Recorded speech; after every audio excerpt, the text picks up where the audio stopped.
True, nervous, very, very dreadfully nervous I had been and am, but why will you say that I am mad? The disease had sharpened my senses, not destroyed, not dulled them. Above all was the sense of a hearing acute. I heard all things in the heaven and in the earth. I heard many things in hell. How then am I mad? Hearken and observe how healthily, how calmly I can tell you the whole story. It is impossible to say how first the idea entered my brain, but once conceived it haunted me day and night. Object there was none. Passion there was none. I loved the old man. He had never wronged me. He had never given me insult. For his gold I had no desire. I think it was his eye. Yes, it was this. He had the eye of a vulture, a pale blue eye with a film over it. Whenever it fell upon me, my blood ran cold, and so by degrees, very gradually, I made up my mind to take the life of the old man, and thus rid myself of the eye forever. Now, this is the point. You fancy me mad. Madmen know nothing, but you should have seen me. You should have seen how wisely I proceeded, with what caution, with what foresight, with what dissimulation I went to work. I was never kinder to the old man than during the whole week before I killed him. And every night, about midnight, I turned the latch of his door and opened it oh so gently. And then, when I had made an opening sufficient for my head, I put in a dark lantern, all closed, that no light shone out. And then I thrust in my head. Oh, you would have laughed to see how cunningly I thrust it in. I moved it slowly, very, very slowly, so that I might not disturb the old man's sleep. It took me an hour to place my whole head within the opening so far that I could see him as he lay upon his bed. Would a madman have been so wise as this? And then, when my head was well in the room, I undid the lantern cautiously, oh so cautiously. Cautiously, for the hinges creaked. I undid it just so much that a single thin ray fell upon the vulture eye. And this I did for 7 long nights, every night just at midnight, but I found the eye always closed. And so it was impossible to do the work, for it was not the old man who vexed me, but his evil eye. And every morning when the day broke, I went boldly into the chamber, and spoke courageously to him, calling him by name in a hearty tone, and inquiring how he had passed the night. So you see, he would have been a very profound old man indeed to suspect that every night, just at 12, I looked in upon him while he slept. Upon the 8th night, I was more than usually cautious in opening the door. A watch's minute hand moves more quickly than did mine. Never before that night had I felt the extent of my own powers, of my sagacity. I could scarcely contain my feelings of triumph. To think that there I was, opening the door little by little, and he not even to dream of my secret deeds or thoughts. I fairly chuckled at the idea, and perhaps he heard me, for he moved on the bed suddenly as if startled. Now, you may think that I drew back, but no. His room was as black as pitch with thick darkness, for the shutters were closed fastened through fear of robbers, and so I know that he could not see the opening of the door, and I kept pushing on it steadily. I had my head in, and was about to open the lantern when my thumb slipped upon the fastening, and the old man sprang up in bed, crying out, "Who's there?" I kept quiet and still and said nothing. For a whole hour I did not move a muscle, and in the meantime I did not hear him lie down. He was still sitting up in bed listening, just as I have done, night after night, hearkening to the death watches in the wall. Presently I heard a slight groan, and I knew it was the groan of mortal terror. It was not a groan of pain or of grief, oh no. It was the low, stifled sound that arises from the bottom of the soul when overcharged with awe.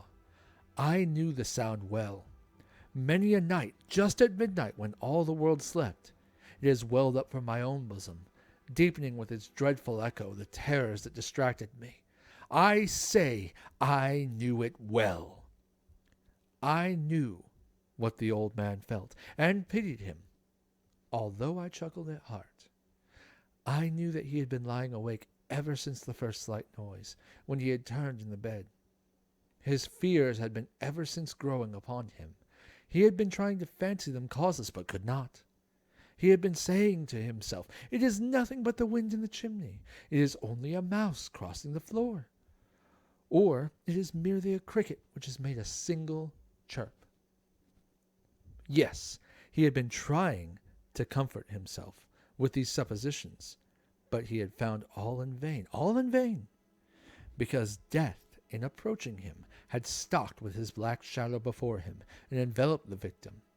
And it was the mournful influence of the unperceived shadow that caused him to feel, although he never saw nor heard, to feel the presence of my head within the room. When I had waited a long time, very patiently, without hearing him lie down, I resolved to open a very, very little crevice in the lantern. So I opened it. You cannot imagine how stealthily, until at length a simple dim ray, like the thread of a spider, shot from out of the crevice and fell upon the vulture eye. It was open, wide open, and I grew furious as I gazed upon it. I saw it with perfect distinction, all a dull blue, with a hideous veil over it that chilled the very marrow in my bones, but I could see nothing else of the old man's face or person, for I had directed the ray, as if by instinct, precisely upon the damned spot. And have I not told you that what you mistake for madness is but over-acuteness of the sense? Now, I say, there came to my ears a low, dull, quick sound, such as a watch makes when enveloped in cotton. I knew that sound well, too. It was the beating of the old man's heart. It increased my fury, as the beating of a drum stimulates the soldier into courage. But even yet I refrained and kept still. I scarcely breathed. I held the lantern motionless. I tried how steadily I could to maintain the ray upon the eve. Meantime the hellish tattoo of his heart increased. It grew quicker and quicker, and louder with every instant. The old man's terror must have been extreme. It grew louder, I say, louder every moment. Do you mark me well? I have told you that I am nervous. So I am. And now, at the dead hour of the night, amid the dreadful silence of that old house, so strange a noise as this excited me to uncontrollable terror. Yet for some minutes longer I refrained and stood still. But the beating grew louder. I thought the heart must burst. And now a new anxiety seized me. The sound would be heard by a neighbor. The old man's hour had come. With a loud yell, I threw open the lantern and leaped into the room. He shrieked once, and once only. In an instant I dragged him to the floor and pulled the heavy bed over him. I then smiled gaily to find the deed so far done. But for many minutes the heart beat on with a muffled sound. This, however, did not vex me. It would not be heard through the wall. At length it ceased. The old man was dead. I removed the bed and examined the corpse. Yes, he was stone dead. I placed my hand upon the heart and held it there for many minutes. There were no pulsations. He was stone dead. His eye would trouble me no more. If still you think me mad, you will think so no longer when I describe the wise precautions I took for the concealment of the body. The night waned, and I worked hastily but in silence. First of all, I dismembered the corpse. I cut off the head and the arms and the legs, and then took up 3 planks from the flooring of the chamber and deposited all between the scantlings. I then replaced the board so cleverly, so cunningly, that no human eye, not even his, could have detected anything wrong. There was nothing to wash out, no stain of any kind, no blood spot whatsoever. I had been too wary for that. A tub had caught all. When I had made an end of these labors, it was 4 o'clock, still dark as midnight. As the bell sounded the hour, there came a knocking at the street door. I went down to open it with a light heart, for what had I now to fear? There entered 3 men who introduced themselves with perfect suavity as officers of the police. A shriek had been heard by a neighbor during the night. Suspicion of foul play had been aroused.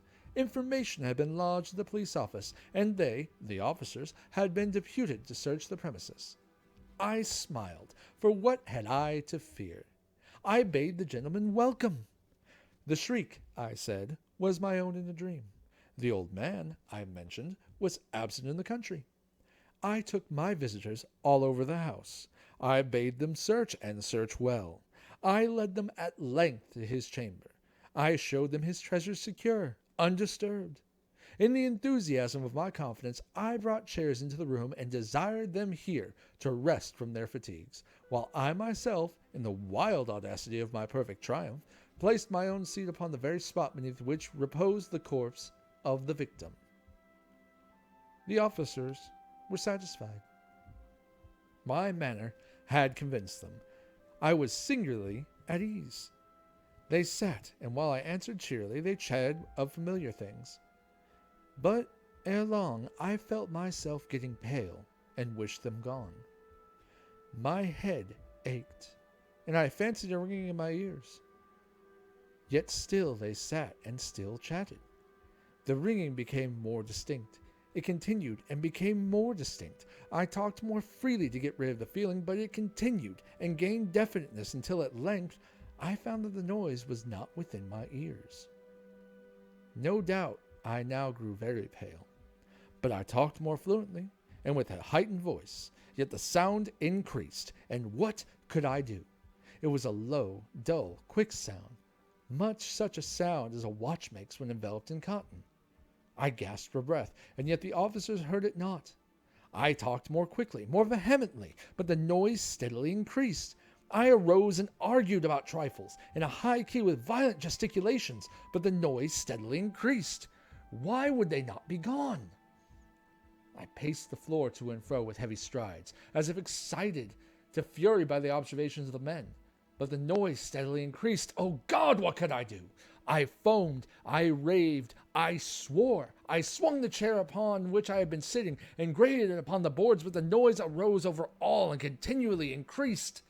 It grew louder, louder, louder still, and still the men chatted pleasantly and smiled. Was it possible they heard not? Almighty God, no! No, they heard. They just suspected. They knew. They were making a mockery of my horror. This I thought, and this I think. But anything was better than this agony. Anything was more tolerable than this derision. I could bear those hypocritical smiles no longer. I felt that I must scream or die. And now again, hark! Louder, louder, louder, louder! Villains, I shrieked. Dissemble no more. I admit the deed. Tear up the planks. Here, here. It is the beating of the hideous heart.